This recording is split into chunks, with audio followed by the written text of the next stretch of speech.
Professeur Abdoulatif Amadou, vous êtes professeur titulaire en radiologie et imagerie médicale. Nous sommes dans un mois spécial, celui dédié au cancer du sein, qu'on appelle communément Octobre Rose. Et nous sommes dans vos locaux ici pour parler de 3 examens essentiellement. L'autopalpation, l'échographie mammaire et la mammographie. Ce sont des examens dont on parle le plus souvent, on indique, mais à quoi cela ressemble concrètement? Certaines femmes ont même peur de faire la mammographie parce qu'il y a tellement d'idées reçues là-dessus. C'est pour ça que vous avez accepté donc nous expliquer cela. Merci donc de nous recevoir. Merci à SOS Dr TV pour l'intérêt qu'il porte à la sensibilisation contre le cancer du sein, surtout particulièrement ce mois qui est le mois dédié qu'on appelle le mois Octobre Rose.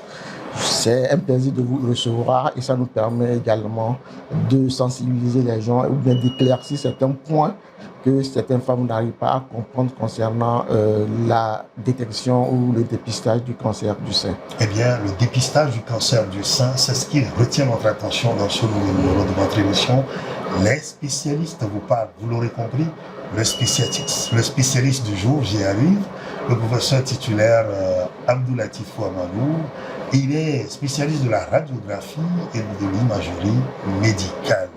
Nous partons tout de suite pour le premier élément de notre émission et puis nous revenons. Au Togo, le cancer du sein reste le premier cancer chez la femme et l'un des plus meurtriers. Chaque année, des centaines de nouvelles patientes sont recensées, souvent à un stade avancé de la maladie. Pourtant, détecté tôt, le cancer du sein se soigne dans la majorité des cas. Selon l'enquête nationale STEPS 2021, conduite par la Direction des statistiques sanitaires et de l'information sanitaire avec l'appui de l'Organisation mondiale de la santé, seulement 22,9% des femmes âgées de 18 à 69 ans ont déjà bénéficié d'un dépistage du cancer du sein. Un chiffre qui traduit le faible recours à la prévention, freiné par le manque d'informations, le coût des examens et la distance des structures spécialisées, surtout en milieu rural. Face à cette réalité, l'État togolais et plusieurs organisations multiplient les campagnes de sensibilisation et de dépistage gratuits, notamment durant le mois d'Octobre Rose. Objectif, briser le silence, encourager l'auto-examen et rapprocher les services de santé des femmes où qu'elles vivent.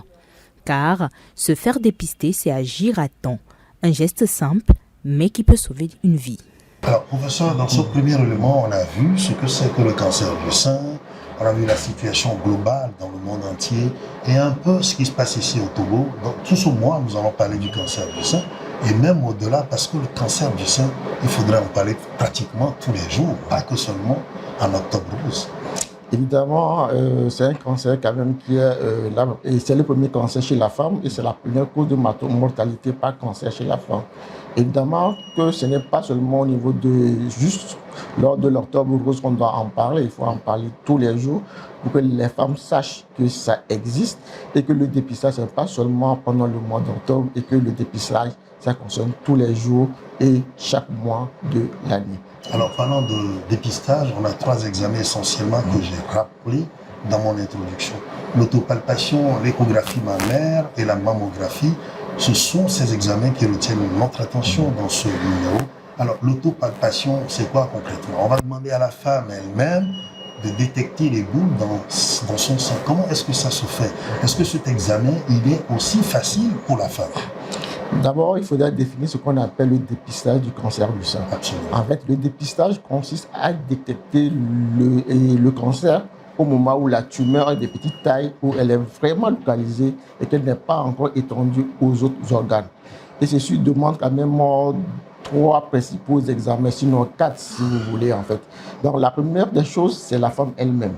C'est la femme qui doit d'abord connaître son corps et pour chaque cycle menstruel, essayer de voir au niveau du sein s'il y a certaines modifications. Qu'est-ce qu'on appelle modification? C'est d'abord regarder la peau et également la mobilité du sein.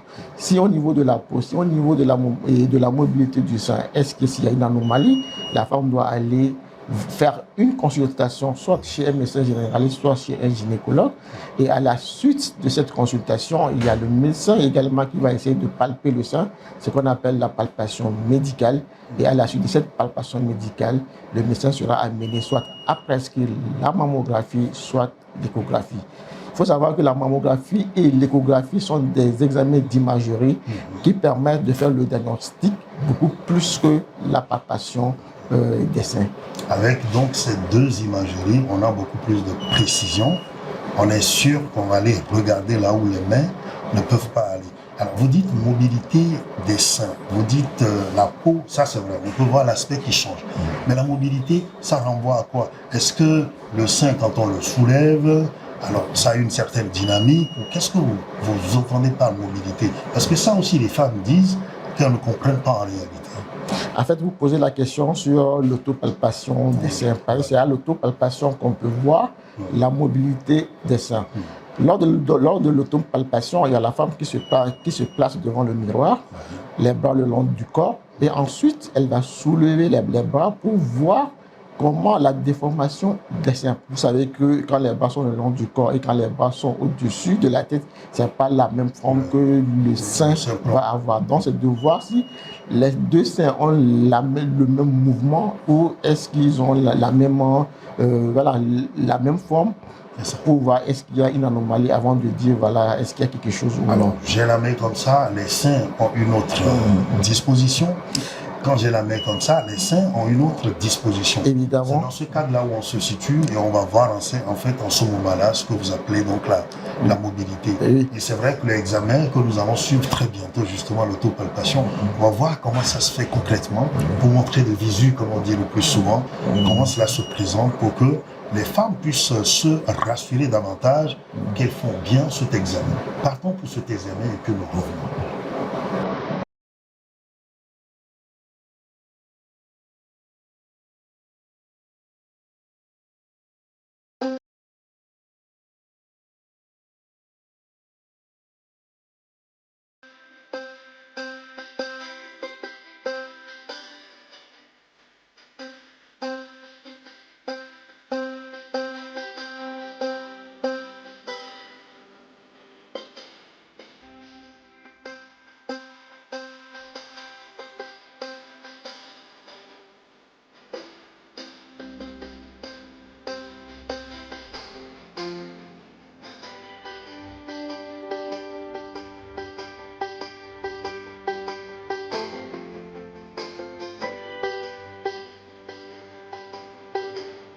Retour donc au plateau avec notre spécialiste du jour, le professeur Abdoulatif Ouamadou, qui est donc radiologue et spécialiste de l'imagerie médicale. Professeur, nous avons vu l'autopalpation. Alors partons pour les deux autres examens dont vous avez parlé. Vous avez dit qu'il doit y avoir encore une troisième, vous nous le direz. Mais ce que nous avons retenu, c'est de parler de l'échographie et donc de la mammographie. L'échographie, en quoi consiste-t-elle? Avant d'arriver au niveau de l'échographie et de la mammographie, je voudrais faire quand même certaines précisions sur l'autopalpation des seins, en disant que l'autopalpation, c'est d'abord visuel et tactile. Ça, il faut que je le rappelle. Donc, d'abord, il faut regarder et ensuite, il faut toucher. Et je pense qu'on en l'a vu lors de l'explication concernant l'autopalpation du sein. Maintenant, venons-en au niveau de l'échographie. Bon, je vais d'abord parler de la mammographie avant de parler de l'échographie, parce que quand on parle du cancer du sein, le plus souvent, c'est la mammographie. Donc, la mammographie, c'est un examen d'imagerie médicale qui utilise les rayons X, comme cet examen-là, vous voyez, ça c'est un appareil de mammographie qui utilise les rayons X spécialement dédiés pour l'examen du sang. Donc, lors de cet examen, lorsqu'on fait cet examen-là, s'il y a une anomalie, surtout s'il y a une boule au niveau du sang, on va détecter la boule et également essayer de caractériser la boule pour dire est-ce que cette boule-là, ça oriente vers le cancer ou vers une autre tumeur. Il faut savoir que ce n'est pas toutes les boules au niveau du sein qui sont des cancers. La plupart des cancers au niveau du sein, la plupart des boules au niveau du cancer du sein sont de l'ordre de 3 à 5%. Donc la plupart des boules au niveau du sein sont des tumeurs bénignes, c'est-à-dire des tumeurs qui ne sont pas graves en tant que telles.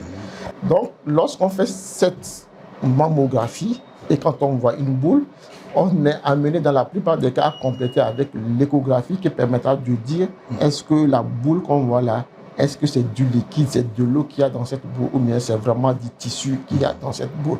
Donc dans la plupart des cas, l'échographie est complémentaire à la mammographie. Ça c'est pour les femmes d'un certain âge, les femmes dont l'âge est supérieur à 40-50 ans. Maintenant, on peut être amené, actuellement l'échographie rentre dans le dépistage de façon seule, surtout chez les jeunes filles ou les femmes qui ont des seins denses. Parce que chez ces femmes-là, la mammographie n'est pas très efficace et l'échographie en elle seule peut permettre de faire le dépistage du cancer du sein. Donc si je dois me résumer, la mammographie à partir de 40-50 ans en allant et l'échographie en dessous de 40 ans, en tenant compte bien sûr de certaines particularités. Alors, on va tenir compte de certaines particularités comme vous le dites, et toutes les boules ne sont pas forcément des tumeurs, ce ne sont pas forcément des boules qui conduisent forcément donc, au cancer, vous l'avez dit. Il y a des tumeurs bénignes, comme vous dites, qui sont là, mais ça c'est à condition de les avoir détectées tôt, parce que une tumeur bénigne pourrait peut-être conduire à ce qu'on ne veut pas. Bon, c'est rare, sinon presque pas. Quand il s'agit d'une tumeur, la plupart des tumeurs bénignes ne conduisent pas vers le cancer du sein. Mais il y a des tumeurs qu'on appelle des tumeurs borderline, qui sont vraiment à la limite de la bénignité et de la malignité, qui, elles, par contre, peuvent conduire plus tard à des tumeurs. Donc on va dire, non, ce sont des boules qui sont plus ou moins en ballottage, le moins un peu forcé, mais plus ou moins qui sont donc entre les deux, d'accord, et qui donc aussi qui peuvent passer d'ici ou bien rester ici ou passer de l'autre côté. Évidemment, pour ces boules-là, on les classe vraiment en lésions indéterminées. Et dans ces cas-là, on est amené à les contrôler pour voir leur évolution, pour voir si vraiment ce sont des boules qui sont définitivement bénignes ou qui sont définitivement malignes. Alors, partons pour la mammographie, parce que vous le dites si bien. On va voir comment cet examen se fait, et puis nous allons revenir. Bonjour, madame. Ici, nous sommes à la clinique La Bonté pour la mammographie. Et nous recevons d'ailleurs plusieurs patientes pour cet examen de mammographie. Alors, comme tout examen de mammographie, on commence toujours par le sein droit, ainsi après le sein gauche et tous les angles du sein. Donc nous allons commencer avec le sein droit. Le face. Ok.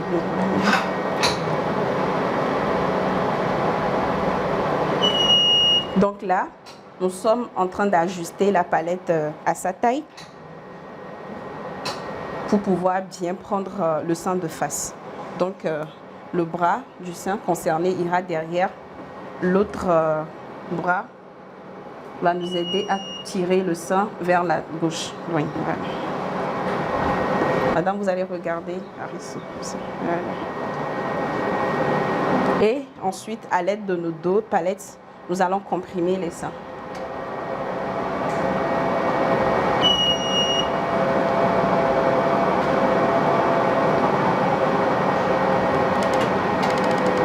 Et après la compression des seins, nous allons exposer.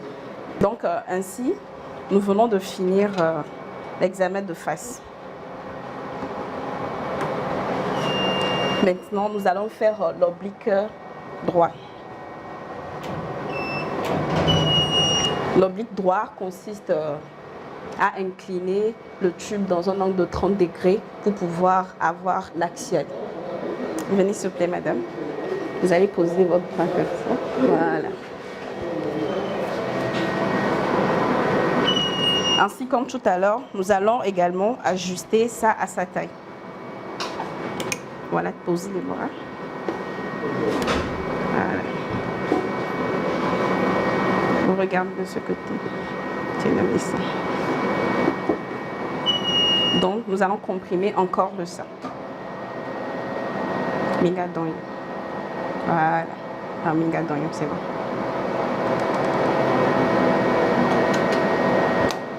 Ainsi fait, nous allons exposer. D'accord. Vous pouvez sortir, madame. Donc, ainsi, nous venons de finir le sein droit de face et de profil. ou bien toujours l'oblique. Professeur Amadou, on l'a vu, c'est un examen qui, pour le commun des mortels, reste quand même quelque chose de tellement particulier, de tellement spécifique.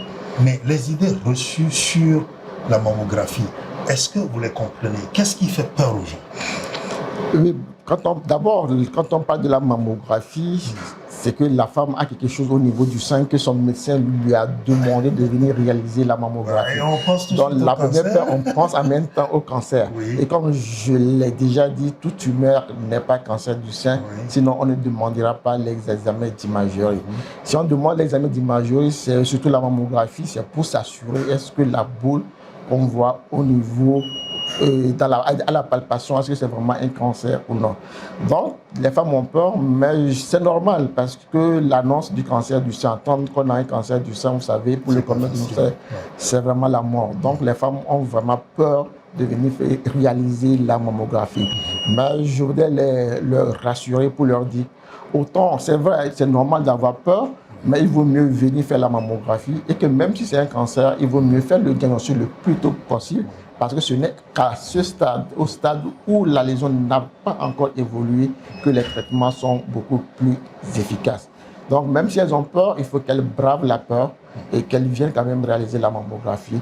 Cancer ou pas cancer, je pense que l'examen sera bénéfique pour elles. Et donc, en réalité, l'examen vient confirmer ou infirmer les soupçons de départ.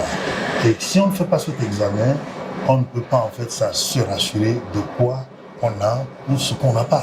Donc il vaut mieux venir faire son examen, s'assurer qu'on est sain, ou alors, s'il y a un problème, c'est qu'on rentre, c'est vrai, dans une nouvelle phase, mais il y a toujours de l'espoir parce que le cancer du sein, vous le dites, quand il est détecté tôt, c'est quand même un espoir, c'est ça? Évidemment, évidemment. Eh bien, on a vu un peu, mais ici en clinique, est-ce qu'aujourd'hui, avec la situation, on observe beaucoup plus de détection? C'est ce qui fait que on peut dire que les chiffres augmentent, ou alors c'est que ce cancer, comme vous l'avez dit, première cause de décès chez la femme, elle reste de plus en plus répandue.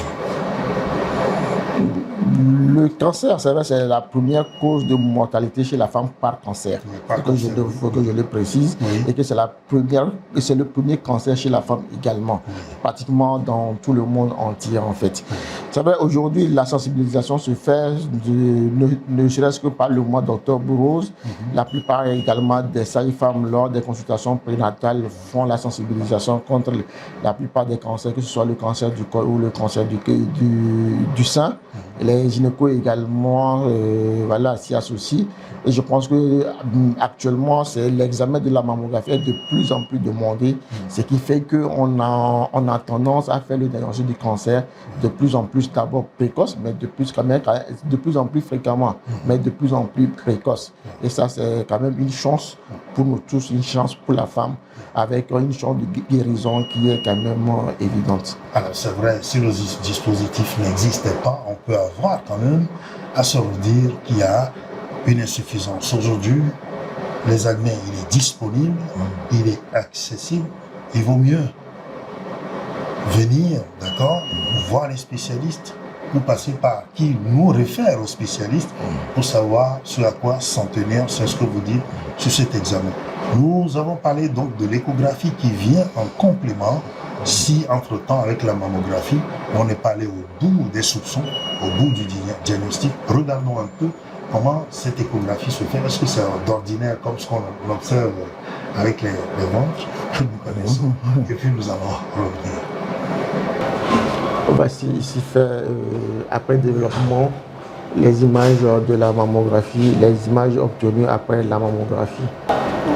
Là, en haut, vous avez la face pour le sein droit et le sein gauche. Et puis en bas, vous avez les profils axillaires pour le sein droit et le sein gauche. Donc, c'est à la suite de l'analyse de cette image-là, de l'examen de mammographie, qu'on sera amené à faire l'échographie. Donc, pour la mammographie qui vient d'être faite, pour cette dame-là, l'examen est normal.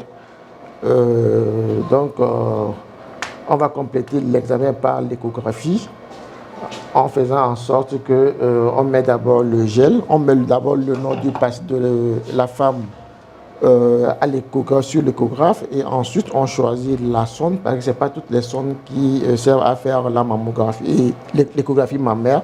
Là, vous avez la sonde superficielle et là, vous avez la sonde convexe. Ça, c'est avec cette sonde-là qu'on fait les échographies obstétricales pour les femmes enceintes. Mais cette sonde-là est dédiée pour faire l'échographie des parties molles, en particulier le sein. Donc, la dame allongée, on va essayer de mettre le gel qui va nous permettre de poser la sonde sur le sein. Et lorsqu'on va poser la sonde, ça permet de voir le sein, la glande mammaire au niveau de l'échographie, qu'on va essayer de regarder de façon minutieuse, cadran par cadran, pour voir si on peut éventuellement détecter l'anomalie. Dans les cas où l'anomalie a été détectée au niveau de la mammographie, on essaie de repérer, parce que les deux incidents permettent également de repérer, de savoir à quel niveau se trouve la lésion. Et lorsqu'on est à l'échographie, on va essayer de se concentrer sur la lésion vue à la mammographie pour voir exactement à quoi consiste cette lésion-là. Est-ce que c'est du liquide ou bien est-ce que c'est vraiment une lésion tissulaire? Et si c'est une lésion tissulaire, à quoi elle correspond? Est-ce qu'elle peut orienter vers le cancer ou si elle peut orienter vers les lésions bénignes? Voilà à peu près à quoi consiste l'examen d'échographie. Alors, professeur, là encore, on a vu un peu cet examen. Ça paraît faire quelque chose d'ordinaire, on voit d'habitude, mais vous l'avez dit, c'est le fait qu'on parle de cancer qui fait que quand on évoque ces examens, il y a une certaine réticence. Alors, cet examen, il permet de compléter donc tous les soupçons depuis le départ, si l'autopalpation n'a pas permis de confirmer ce que l'on pense ou bien ce que l'on imagine. On passe par donc la mammographie et on en vient à l'échographie. Toute cette batterie d'examens, quand on a fini, la suite, la perspective, c'est quoi selon les résultats? Non, selon les résultats, la prise en charge elle est simple et tout dépend de tous les examens qu'on a utilisés pour faire le diagnostic. Comme vous l'avez dit, voilà, c'est d'abord l'autopalpation. L'autopalpation ne dit pas que c'est un cancer ou non. L'autopalpation dit qu'il y a une lésion au niveau des seins. Et cette soupçon-là va être confirmée par le médecin traitant ou le médecin que la patiente a consulté. C'est à la suite de cette consultation qu'on va demander les examens d'imagerie. Et les examens d'imagerie va dire que la boule ou bien la lésion qui est au niveau du sein, qu'est-ce qu'elle est en fait? Est-ce que c'est du cancer ou ce n'est pas du cancer? Dans certains cas, on a une forte probabilité où on dit que ça ne peut être qu'à 100% un cancer. Et dans certains cas également, on peut être très sûr que ce n'est pas un cancer, mais dans certains cas, on sera obligé également de faire la biopsie de la lésion pour amener à l'examen anatomopathologique qui va nous dire clairement est-ce que c'est un cancer ou ce n'est pas du cancer. Donc, on est le plus souvent au niveau de ces trois-là. Quand c'est un cancer, il faut qu'on mette en place un arsenal de prise en charge. D'abord, c'est le gynéco ou les médecins cancérologues à qui on adresse ces patientes-là et qui vont soit, selon les examens complémentaires qu'ils auront à demander, soit à leur niveau, faire soit la chimiothérapie, l'hormonothérapie ou la radiothérapie. Mais lorsqu'il s'agit d'une tumeur bénigne, il n'y a pas grand-chose à faire. On peut l'enlever ou la laisser. Et c'est le plus souvent ce qui arrive en fait. Voilà. Alors c'est vrai, on est dans le mois d'octobre, on est en train de sensibiliser les gens surtout à la détection, au dépistage, c'est ça, parce que vous dites, quand on le fait tôt, il y a plus de chances quand même de pouvoir optimiser le traitement et espérer une guérison. Parce que l'autre question aussi, les femmes se demandent si on peut guérir d'un cancer du sein. Évidemment, on peut guérir d'un cancer en général, mais tout dépend du stade évolutif de ce cancer. C'est pour ça que pour la plupart des cancers, actuellement, on parle de dépistage. Et comme je l'avais dit, le dépistage, c'est diagnostiquer le cancer à un stade où il n'est pas avancé. Et que ce n'est à ce stade-là que les traitements sont très efficaces. Et donc, venez tôt, plus on arrive tôt, mieux c'est pour la suite donc, du chemin, comme vous l'avez dit. L'arsenal qu'on met en place permet d'optimiser donc le résultat que l'on attend. Et c'est un peu ça. Alors venons-en à votre métier. En tant que radiologue, professeur Amadou, c'est vrai, quel est votre quotidien en tant que radiologue? Bon, en tant que radiologue, on fait toutes sortes d'examens d'imagerie. D'abord, il y a la radiographie standard que nous affectionnons. Ça, c'est le premier examen partout. Ensuite, il y a la mammographie, qui est un examen spécifique qui nous permet, dans notre pratique quotidienne, d'apporter quand même un plus dans la vie de nos sœurs, de nos mères. C'est un examen qui est dédié spécifiquement à l'examen du sein. Et puis, il y a également le cancer, il y a également le scanner. Et puis l'imagerie par résonance magnétique qui permettent également, qui sont maintenant également introduits dans le dépistage du cancer du sein. Je parle de l'IRM, pas du scanner en fait. Aujourd'hui, l'IRM également est en train d'être introduit dans le dépistage du cancer du sein parce que c'est un examen précis et beaucoup plus efficace que la mammographie qui permet de faire rapidement et beaucoup plus facilement le dépistage du cancer du sein. C'est vrai, votre domaine évolue très vite. Il y a de plus en plus donc de technologies qui est sollicitée pour diagnostiquer donc les différentes maladies, pas que le cancer. Alors en termes d'avancée aujourd'hui avec l'IA, à quel stade sommes-nous? Et ici au Togo, où sommes-nous concrètement? Ce qu'on va demander en France, est-ce qu'on l'a ici au Togo? Ce qu'on va demander en Australie, je parle de n'importe quelle destination, est-ce qu'on a sur place aujourd'hui au pays? C'est vrai que parce que les ressources humaines, on a des spécialistes aujourd'hui. Évidemment. Oui, il y a vous, il y a le professeur Adiemou qu'on a déjà vu dans une autre émission. Vous êtes nombreux. Mais est-ce que, en termes de poussée technologique, on est aussi au point? En tout cas, sachez que nous faisons autant que faire se peut avec les moyens que nous disposons. Et Dieu merci, les moyens que nous disposons quand même sont quand même efficaces pour la détection précoce du cancer du sein. Aujourd'hui, on parle de l'intelligence artificielle. Dans certains pays, c'est déjà chose faite. Mais dans notre pays, ce n'est pas encore introduit. Aujourd'hui, avec l'IA et couplé aux médecins radiologues, on a quand même remarqué qu'on est beaucoup plus efficace dans la détection de nombreuses maladies, de nombreuses lésions, en particulier les cancers. Parce que l'IA couplé à la mammo et l'IA couplé aux médecins, ça donne une efficacité beaucoup plus grande que le médecin radiologue. Il y a une meilleure complémentarité, il y a un meilleur résultat, et donc il y a plus de chances pour les femmes, sinon pour tous les patients, de pouvoir quand même trouver une solution à leurs problèmes. On est en train de finir cette émission comme ça, professeur Amadou. Si vous avez un message encore à adresser à nos téléspectateurs, qu'est-ce que vous leur diriez? Un message particulier, c'est m'adresser à nos sœurs et à nos mères pour leur dire de ne pas avoir peur de venir faire les examens d'imagerie. Surtout d'abord, avant les examens d'imagerie, c'est de faire l'autopalpation chaque mois. Pour celles qui sont réglées, c'est de faire l'autopalpation à chaque quelques jours après les règles. Et pour ceux qui sont déjà en ménopause, de choisir un jour fixe dans le mois et de répéter les examens à cette date-là, en fait, ce qui leur permettra de le faire de façon beaucoup plus fréquente. Et puis, lorsqu'il y a une lésion au niveau du sang, c'est de venir vraiment faire l'examen de la mammographie sans avoir peur. Parce qu'aujourd'hui, lorsque le diagnostic est fait le plus tôt possible, on peut vraiment guérir du cancer du sein. Je profite également pour m'adresser aux maris qui ont d'accompagner, vraiment de soutenir nos mères et nos sœurs, parce qu'elles en ont besoin, et de les inciter à faire l'autopalpation des seins. Et lorsqu'il y a une anomalie, lorsque le cancer est détecté, de les accompagner, surtout dans les consultations, dans les traitements, de les accompagner, de les soutenir pour qu'elles puissent accepter toute la batterie de traitements qu'on va leur soumettre. Parce que les traitements, il y a certains effets secondaires qu'elles doivent pouvoir supporter. Et elles ont besoin de nous, en tant que mari, en tant que père, pour les accompagner dans cette phase-là.